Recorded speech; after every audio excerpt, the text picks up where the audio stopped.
take a moment to kind of introduce yourself and let Ms. Zane know who you are, which I represent. I know y'all Yeah. got some questions. Well, Well, my name is Gabet. I am one of the hosts of Goddess Rap.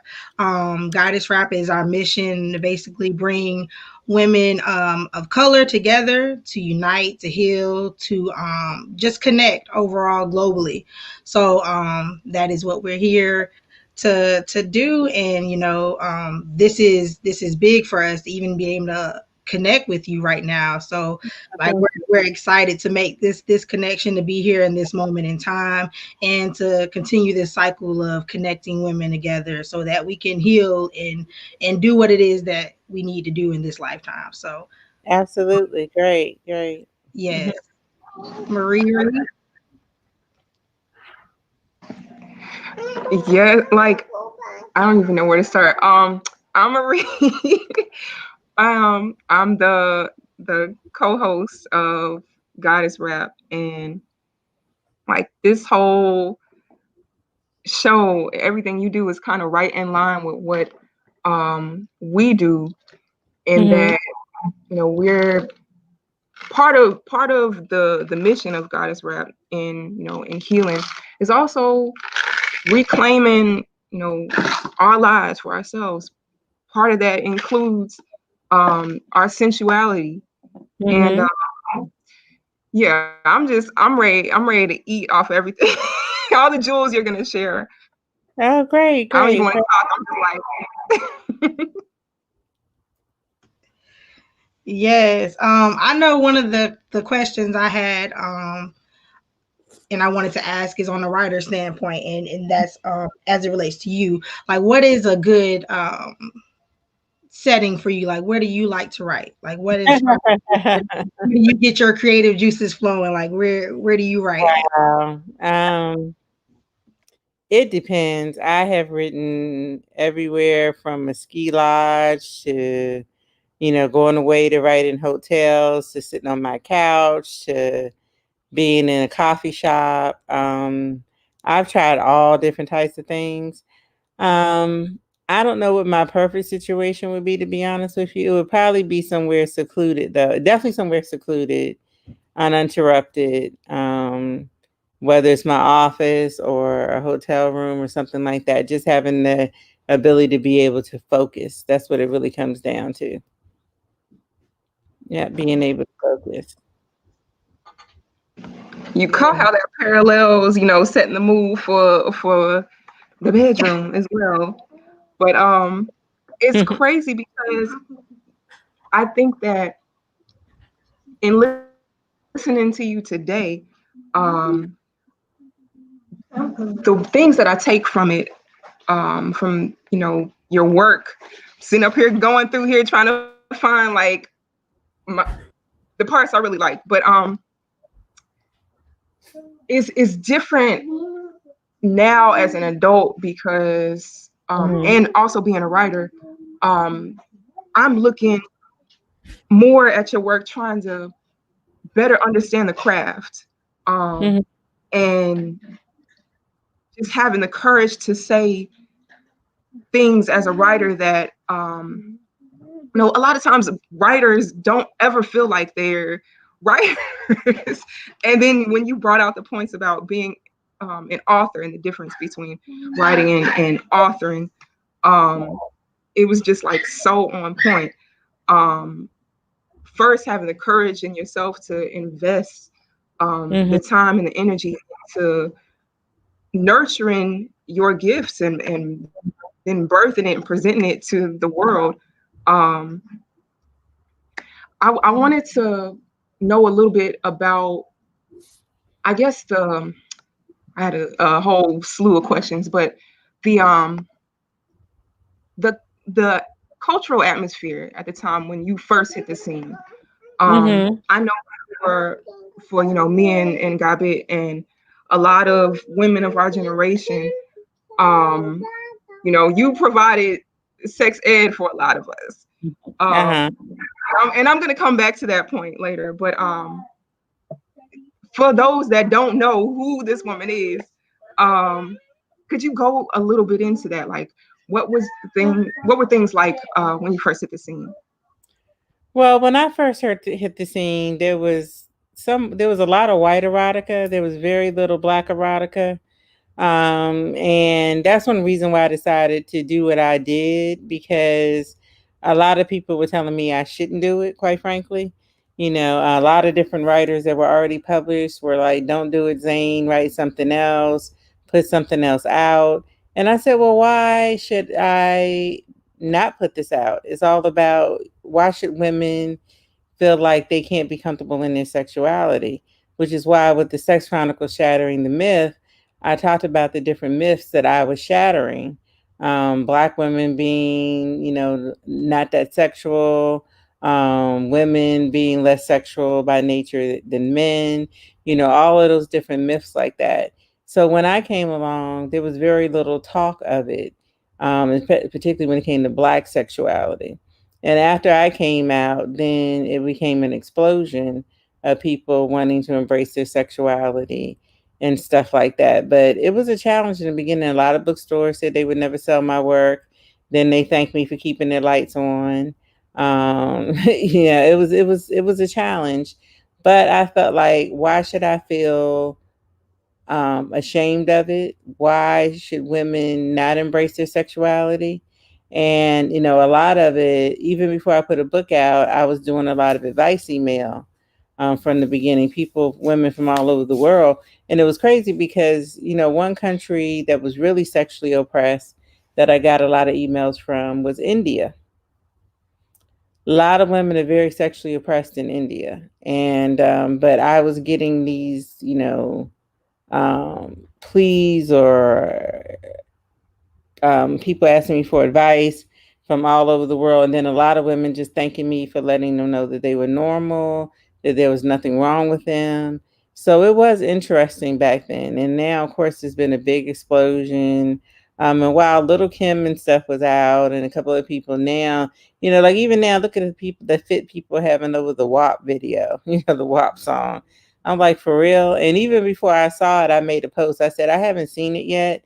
I said, but I'm quite sure I've written stuff that's worse and have, shown worse stuff on camera than whatever it is they're talking about. And I was right.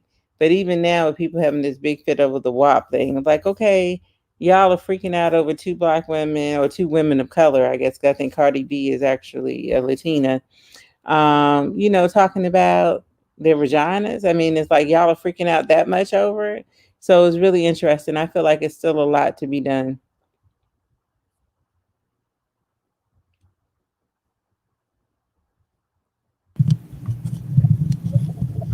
Yes, I definitely agree, and that's interesting hearing your standpoint of what the culture was back then to where you are now.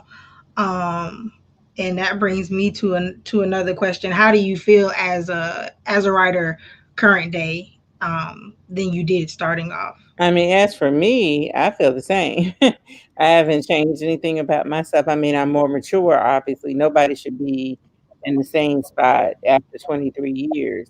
But as far as my level of Mhm. comfortability, I'm still going to write whatever I want to write, like I'm writing right now. I never have been affected by what anybody says or thinks when it comes to my writing. I mean, that's like the last thing I'm worried about. I know that if I enjoy writing it, somebody will enjoy reading it, somebody will be able to relate to it. But I don't worry about, what's going to happen, what people are going to think, how many books are going to sell, who's going to be mad at me, because people are always going to be mad at me. If you go on my Facebook page, I could say the sky is blue and somebody's going to try to cuss me out. I mean, it's just as simple as that. I posted a picture of me voting the other day, and I was standing next to the statue of a man with a buck's head, and it was a symbol. It's in front of the Buckhead Library here in Atlanta, and it's a statue that about the storyteller telling the story of how Buckhead got its name. And people were like, "Oh, you're standing next to a statue of the devil," or I forgot, Baphomet or somebody in here. And I'm like, no. I was like, that is not, people like, you need to take that down. You're a devil worshiper. So it's just funny to me. So for me, I know I'm gonna get criticized. I always get the question, from reporters, how do you deal with your critics? And I say, I don't even read. Like, I've heard of negative articles have been written about me. I haven't even read the articles. Other people be like, oh, that article said, I haven't even read them. I don't read, like, I don't even on Amazon. I don't think I've read reviews of my books for at least the last 18 years. And I'm just being serious. I don't go in there and worry about how many stars I have, what people are saying, because when I let the book go, it's the book that I want to put out. Period. You see what I'm saying? And the more readers you had, the more followers you had, the more criticism you're gonna have. And I knew that before I started. Like, before I started, I did go on Amazon and I would read different reviews for different authors and stuff. And the thing that I knew, the ones that had the most readers, the more negativity they had, white or black. The more readers they had, the less stars they had, the more negative reviews they had. So I was prepared and I knew of what I was writing. I already knew it was coming. So, but as far as like, how is my writing affected by anything that's going on? It's not. I write what I want to write. That's it. It's whatever. I don't keep track of what other people are writing. I just don't. I mean, it doesn't matter to me. I'm like there's a reason why they put the blinders on the horses. I'm like a horse with blinders on. I only see the finish line, my finish line, what I want to do. I don't, the blinders, I don't see what anybody else is doing. I mean, and that's just the honest God truth. I know a lot of people get caught up in what I'm doing. Like, so I've heard, I know a lot of writers are worried about what so-and-so is putting out or what they said or what they did. No, I don't care about any of that. It's just like, Yeah, and I think that's dope. What you said, even not being entertained by other writers, that's helping you keep your own creativity that is needed and that is unique to you. So that is dope. Also, I think it is dope. You standing firm in your decision. That's something. I'm not saying I don't read other people's books, because I No, do no, no, read. no, no. But I'm saying like checking for them, seeing what trend they're on. Like Yeah, that's you keeping your own creativity intact, and that's what's unique to you as a author, as a writer. So I think that's dope. I think also with you saying that you stand firm in your decision and you're going to put out what you want to put out. That's something that's also good because I think that a lot of women or people in general, we have this thing where we want to appease everybody and we kind of miss the agenda and the objective that we are trying to convey and put out there. So I think that that's good to be able to stand firm in your decision, and no matter what people say, because you're going to have people that love you and you're going to have people that hate you. That's life. absolutely. And one of the first articles, if not the first article that was written about me, definitely the first article that was written about me in Publishers Weekly was called Controversy Sells. And it does sell. If you're going to be complacent, if you're going to try to do what everything everybody else is going to do, you're just going to be one of those numbers. I mean, that's never anything I set out to do. I'm just me. I'm going to continue to be me. And in fact, one of my books that came out, Vengeance, I even told the publisher, I said, before you put it on the schedule for it to come out, wait for me to turn it in. I said, because this book there's nothing normal about the character in the book. I let them know straight up. She's not, she's batshit crazy. She's not going to be able, it's not one of these happy ending love stories where she's just going to be all of a sudden just perfect and all that kind of stuff. She got issues and she going to have issues. And so I literally told them, I said, before you even, I had her best friend was, a transvestite. There was a lot going on in the book. And I said, so before y'all even put it on the schedule, in case y'all have a problem with it, I was like, if any of the books, y'all have always let me have my creative freedom. I said, but this book, I want you to wait and read it before you put it on your schedule. Just in case, you feel like it's gone too far. I mean, she was a dominatrix. She had two pets, one named Glaze and one called Piece of Shit. I mean, I just went, and I just like, this is not a normal book, even for me.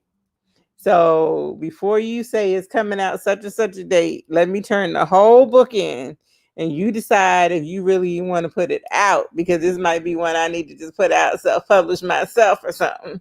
So, but they put it out. But like I said, I'm just doing me. It's just as simple as that. It might seem crazy, but that's what I'm doing.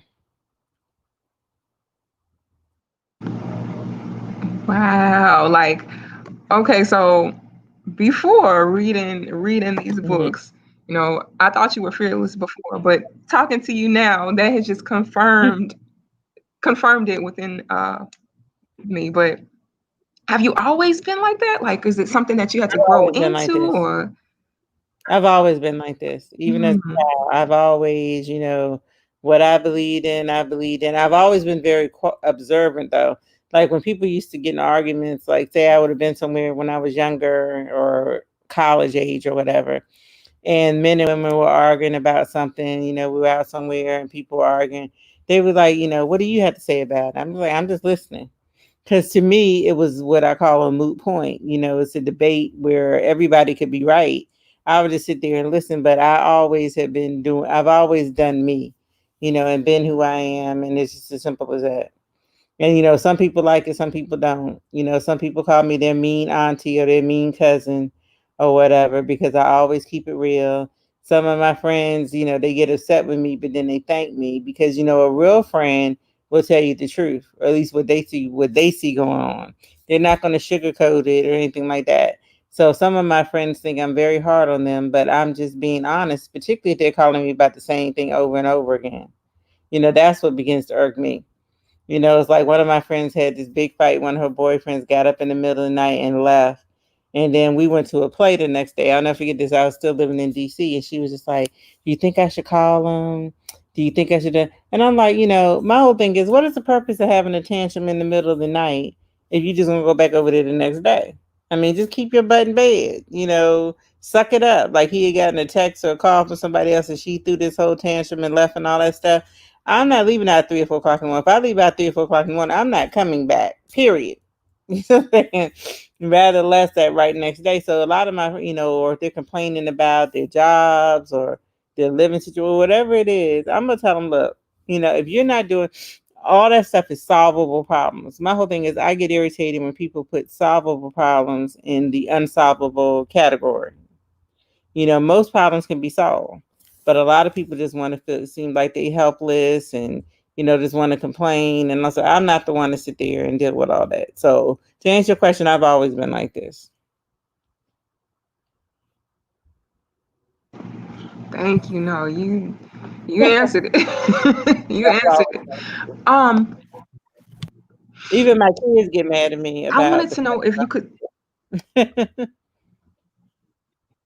You said even your kids. How many do Yeah. you have?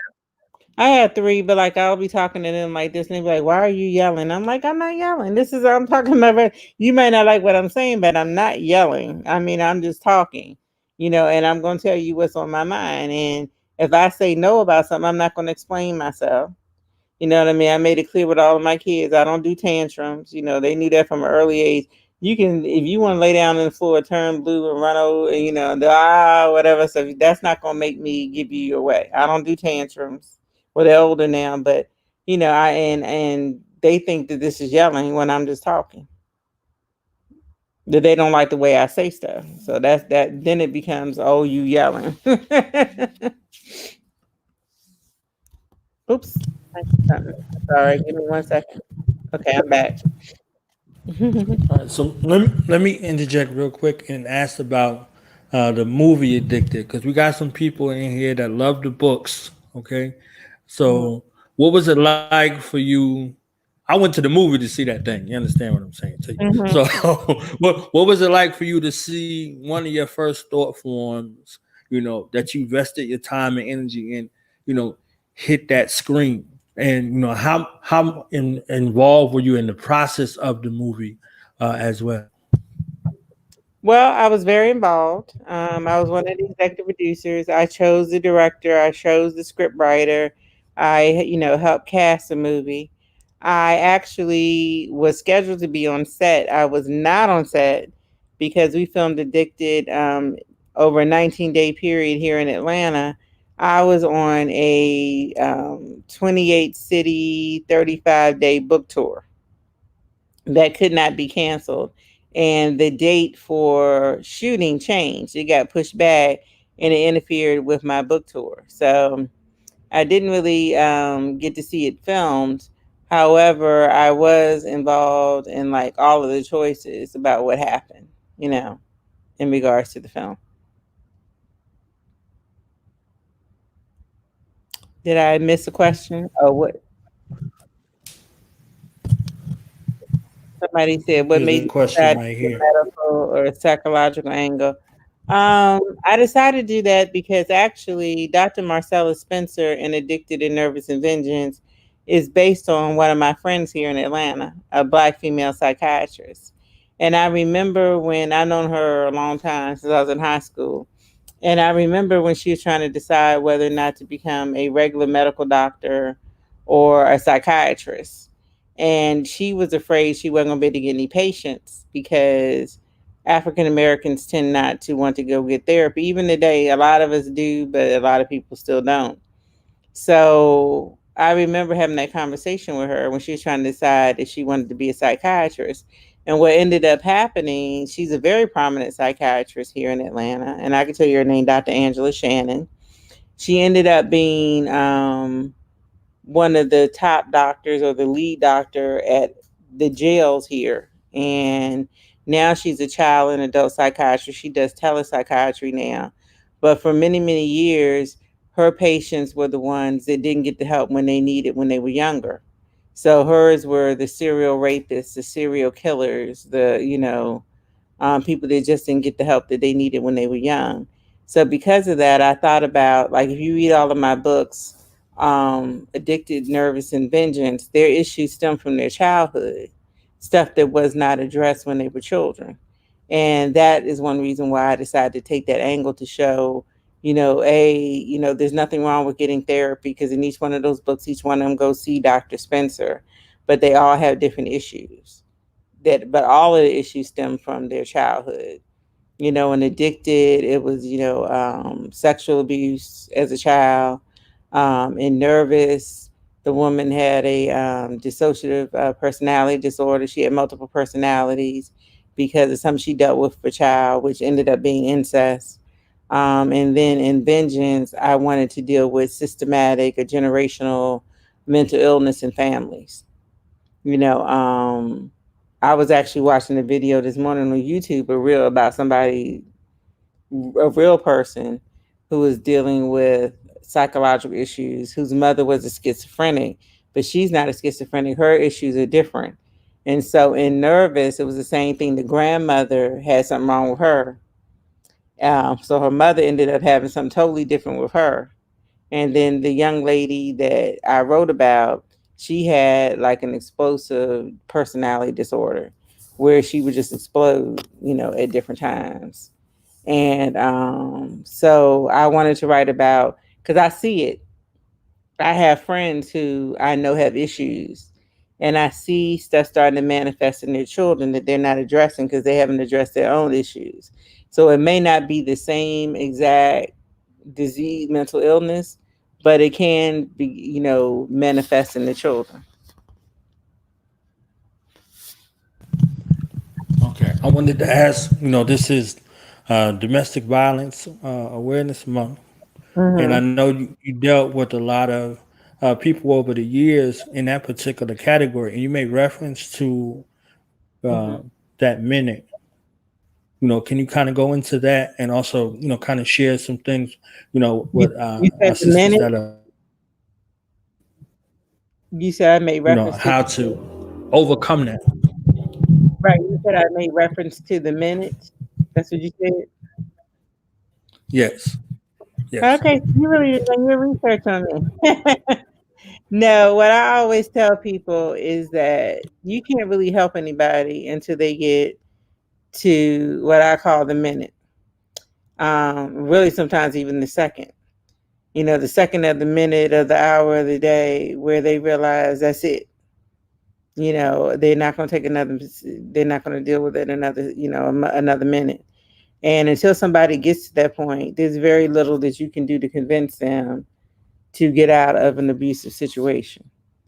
And for some people, it takes less of something. For other people, it might take, getting out the hospital after fighting for your life. It may be after you have had to attack that person and cut them or shoot them or something to protect your own life. That it comes at different times. For some women, it's the first time somebody laid their hands on you. Like I posted something on Facebook the other day, this wedding where the woman jokingly was going to feed the husband the cake, and then she pulled it back and then was giving to him. Then he slapped her in front of everybody and, almost knocked her down. And she just wiped her face, rubbed her face and put the cake down. And he just continued just talking to his friends like it was nothing. And, and it was very clear that that wasn't the first time he had hit her. You know what I mean? But there he was on their wedding day hitting her in front of everybody. So for different people, it takes different, people on my page like, oh, that had happened to me. That would have been his ass. For some people it would have been. But for her, she just put the cake down, wiped her hands, rubbed her face and, just was silent. You see what I'm saying? So it really, a lot of people will write me for advice saying, I have a friend, I have a sister, I have my mother, who's being abused. And it's like, you really, really, I've been in that situation with some of my friends, and you really, really can't do anything until they reach that moment. No matter, how much you talk to them, they're going to go back. And I don't even know if you guys watched P-Valley. I thought it was very interesting in the season finale where the Mississippi had been being abused by her boyfriend the whole time. And then when the bouncer finally, was beating up her boyfriend, she pulled a gun on the bouncer and was like, get off of him. That's typical. So she hasn't gotten to that minute. Yeah, even though she was coming to work beat up and, all that kind of stuff like that, she ended up trying to protect her abuser because he was getting his ass beat. So, yeah. Hope that answered the question. Most definitely. Goddesses, y'all got any other questions?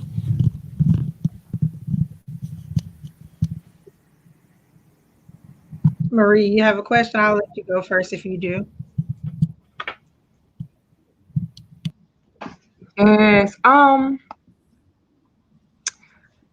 want to know if you can talk a little bit about like the intersection between your work, women's issues, and goddess spirituality. Okay. Well, I'm very spiritual. I'm actually a preacher's kid. So I feel like in my books, I deal with different issues. I mean, a lot of people concentrate on the sex. That's whatever. But it's to me, like I was just explaining about the generations of mental illness and stuff like that. For me, in my books, I have what I call, like, you go to church on Sunday and the minister reads scriptures and then gives a sermon, and then they'll say, so the takeaway is, for me, I always have a takeaway from every book, something I'm trying to, like I said, persuade and inform somebody or something. And for each book is something totally different of what I'm trying, the message that I'm trying to get across. So for me, but a lot of it is based in my own spirituality and my belief of trying to help people better their lives in a way where it doesn't seem like it's a textbook, but it's also kind of like a wake-up call. If that makes sense.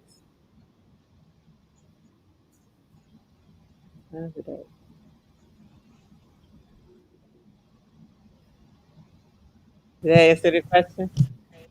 Oh yeah, absolutely. Okay. Thank you for that. Got that? Yeah. Yes. I want to. Yes, I want to definitely take the time to thank you for allowing me and Marie to come on today and be here with you unborn and ask some questions. So I definitely wanted to say I'm thankful for that.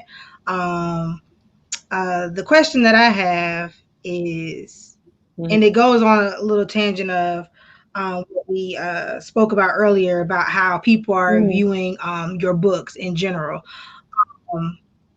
and has it ever come up where you've heard about, I guess, people complaining about children reading your book, and how do you feel about those negative comments as it relates to your work of art? It's come up a lot, but my books are not for children, and parents need to regulate what their children are reading. I mean, it's not my responsibility. When I was a child, there were books that I'll never forget. Now I went back and read it as an adult, and it was tame to me then. But I remember I read this book called My Daddy Was a Number Runner by Louise Merriweather that I found in my parents' basement. And there was a scene in there in the movie theater where this guy like fingers her, and I was like, "Oh my god!" Like when I read that when I was younger, I thought it was like I was like, "I shouldn't be reading this," that kind of thing. I went back and read it as an adult, and of course, it was a totally different experience. But my whole point is, people have to, regulate what their kids are reading. But on the flip side, a lot of people have brought their teen children to my book signings. They have book signs because they're like, "I'm just glad that she's reading. I'm glad she's reading something." You know what I mean? And a lot of them feel like there's nothing in there that they don't already know, which is true, to be honest with you. I mean, when you look at current day, when you look at current day You and ain't technology, teaching them nothing. You know what I mean? So like 14 and up, trust hmm me, it's really nothing in my books they don't really know about already anyway. exactly. So, um, you did answer my question, by the way, and that's interesting to hear you say that. I share those exact sentiments as well when I hear people talk about the erotica field, because a lot of people have issues with that field for Right. whatever reason, and it's just like, well, that is a genre in itself for You know, adults. and So it's here's like my a whole situation, thing, but they don't have a problem with their kids reading street novels where people, right? where drug dealing is being glorified, and most of those have sex Right. in them, and people are getting killed and get their heads blown off, hmm all that kind of Right. stuff. They'll let their kids read that kind of stuff. You know what I mean? But then complain about erotica, and I find that interesting because the street novels have it all in there.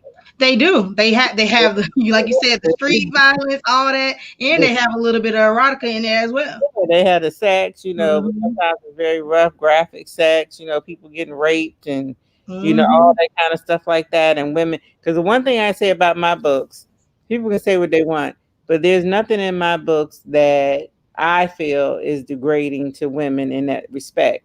My books are about women that some of them have sexual hangups that they overcome and stuff like that, but I'm not glorifying, and then in the scenes that are like that, it's because of the books like Addicted and stuff like that, where I'm showing the effect that has.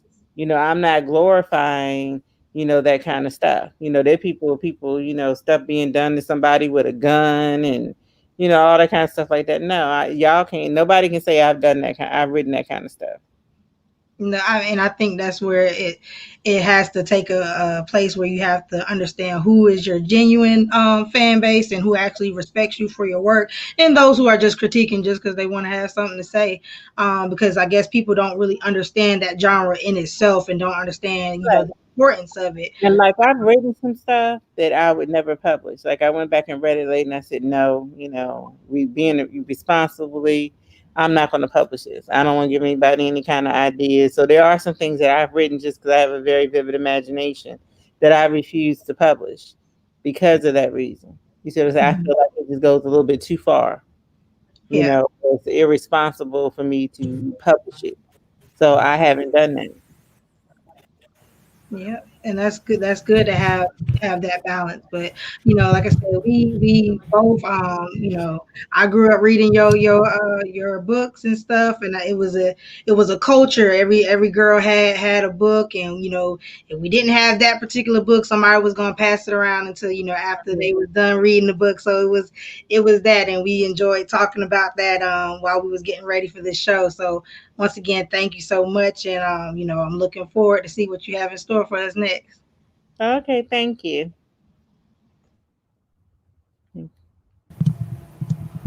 Yes, I second that.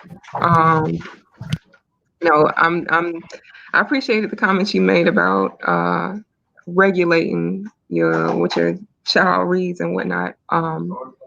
As a parent, it's something where my mind is all over the place. I'm thinking about when I was, in school, and I was telling Gabby earlier that I had to my my family is a family of avid readers, like from a shorty. But in terms of your work, I had to get them from my friends in school. We didn't have any. I didn't dare ask. Right. But yeah, it's it's so much I want to say. Like, I just wanted to thank you, thank Born for, allowing us to be here and to eat off of, what you're bringing. Thank you. Well, I have two final questions. I know we kind of went over the time that we agreed to. I'm definitely thankful for you taking the time to share your story with us. Your children are writing as well, from what I know. What's that approach like for your children writing, and you know, what kind of relationship do y'all have in regards to, a family of writers now? That's a Well, my daughter is writing Area Justice. She's definitely writing. She has a book out called uh, Pure Thoughts. I was going to say poetic thoughts. It's a book of poetry called Pure Thoughts, and she also has a book called Girl Code that's out. And she's working on some other stuff. She's actually writing a screenplay for somebody right now. So she's really taking off in my steps.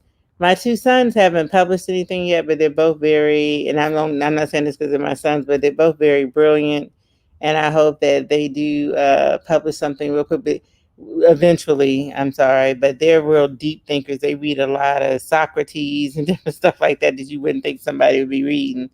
They read very, very, like my youngest asked me about the 48 Laws of Power this morning because he saw it sitting around. He seemed like he wants to read that. So they're more heavy, thinkers. But yeah, it's pretty cool. Yep, it's cool. And the last question is from the audience. What's the next for Zane that you can share? I know there's a lot of things you're working on that you probably can't share, but what's some things that you can share with us? Well, I have a movie that's hopefully going to be out by the end of this year, probably on Amazon Prime, called I Wish I Never Met You. I just want to go ahead and put it out. I have had a lot of interest in it from different people, but I really don't want to take the time and spend time trying to deal with all of that. I'd rather just put it out myself.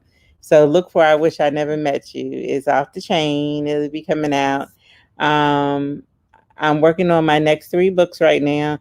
It's so funny because when I'm writing, so far I called it Another Book by Zane, and I think I might keep that name. Believe it or not, I like the title, Another Book by Zane. And that'll kind of make people curious, like, what is this? So right now, that's the working title, and I think I might keep it. I have 2 other books. One is called My Heart Beats Differently, and I'm not sure what I'm gonna call the other one yet. But I'm doing that. And just, I got a podcast that's about to premiere on rollingout.com called The Christina Roberts Show, which is my government name. And people can find me, on Facebook. Just type in Zane. I'm the one with the most followers. And on Instagram, Planet Zane. And that's about it.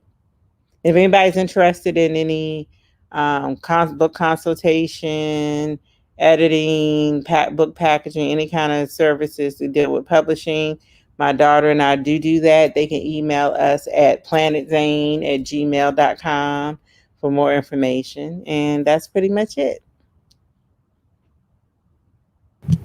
Well, we definitely thank you for taking time out of your schedule. You got a lot of stuff going on. To still be approachable, to still, share your authentic thoughts and, give us another perspective aside from what we read.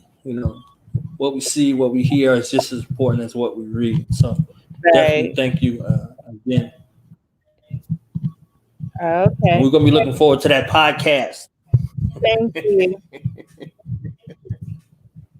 All Thank right. you so much. Well, you enjoy the rest of your day. Thank you.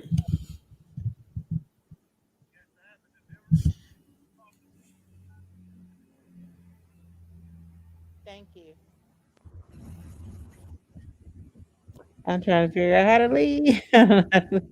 Thank you. It's it's at the bottom. It Oh, should okay. be the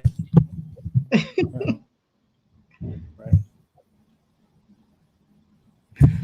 I know y'all got a commercial before y'all go. Okay, tell He us said we got to about come Goddess Rap before we wrap, please. Yes, please. Well, He said please. He said please. well, he did say please, right? It's not, but I want to thank you, Born, for allowing us to come on the platform today. This was totally not planned. And I'm humble, I'm thankful for this opportunity. I was talking to my sisters and my mother. My mother was actually watching, and was engaged with the discussion today. And like I said, it was Zane was big in our culture, like I said, even from Marie growing up somewhere totally different, and me, being somewhere totally different. But this was a culture that, was African girls. We were reading this, like, so it was something to be able to engage with her as an author, as a person outside of just reading, her work. So again, I want to say I'm thankful for that. Again, for those that are watching, me and Marie, this beautiful chocolate sister above me, is the host of Goddess Rap. You can check us out on Facebook at Goddess Rap. You can check us out on YouTube at Goddess Rap. If you want to get in contact with us to come on the show, to interview us, to get us on your show, feel free to contact us at goddessrapgm@gmail.com. And look us up and stay tuned for more. We have some great things on the horizon.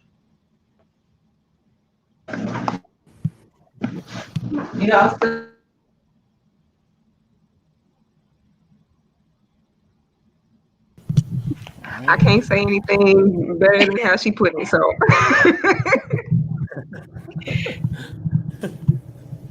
I'm with her. We are together. I'm with her. We together.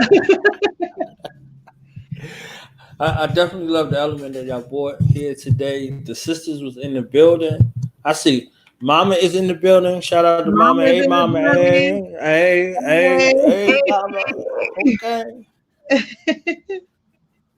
Shout out my sister. Make sure y'all go right now over to her channel right now. The Zero Horn Show. She is phenomenal. That's my sister. That's my partner. We collaborating. This weekend in 3 days, we got a poetry jam, monthly poetry jam that we collaborated and came together and are doing. I might actually do a poem. Okay. Might actually do a poem up in that thing. Okay. A little sham. Okay. So make sure y'all go and subscribe over there. We will be on her IG Live. I am Zero Horn on IG. So make sure y'all go over there and subscribe and follow her on IG, and also subscribe to her YouTube channel. Amazing content, amazing sister. She will be giving us a monthly series here on Do Nows Radio as well. So a lot of things in the works. Her and her husband, Jay Horn, the Jay Horn Films, that dynasty is amazing. That family is amazing. And everybody is good over there. You understand what I'm saying? So definitely be on the lookout for our collaboration. So go right now and subscribe to her channel. My sister is the truth. That's TRUF. Truth. Okay. Our Sister Love Wisdom is in the building. Shout out to Sister Love Wisdom. Make sure y'all go to her channel as well.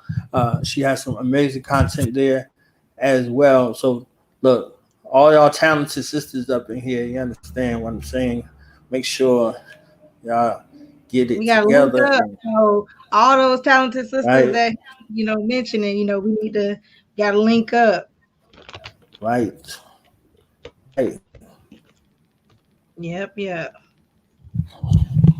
So I definitely thank y'all. Okay, ain't nothing like showing that balance, showing that love. You understand what I'm saying? The brothers and the sisters coming together, collaborating, and the goddesses rapping. Okay, we had some goddesses rapping up in this thing today. Okay.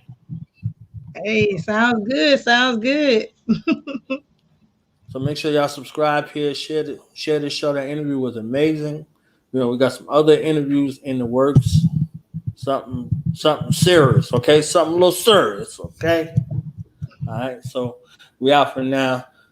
Peace and love, peace and black power. Love yourself, love your family, love your people, and let's get free.